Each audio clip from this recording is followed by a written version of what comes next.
రా తల్లి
నీ యొక్క బంగారు బాటలో మహాభాగ్యమమ్మ. నీ దగ్గర ఏంటి వరుసలో బంగారు బాటలు చేత పట్టుకొని మా అన్నగారు 7 మంది వేసిన చొలసరి కావాలి వెళ్ళానమ్మా.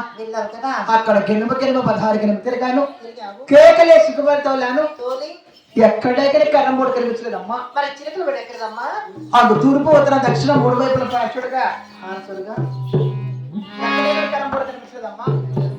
అటు పర్వట భాగం పార్చుడుగా మా అన్నయ్య బట్టి బదిలేడు స్వామి చిలకవతో వచ్చి 7 కర్రలు మూట పెట్టాడమ్మా. ఆ చిన్న చిన్న వినిపించి బిడ్డలు పెట్టి జోడించి ఆ యొక్క చిలకల కొల్ల రాసులు కూడా తయారు చేశానమ్మా.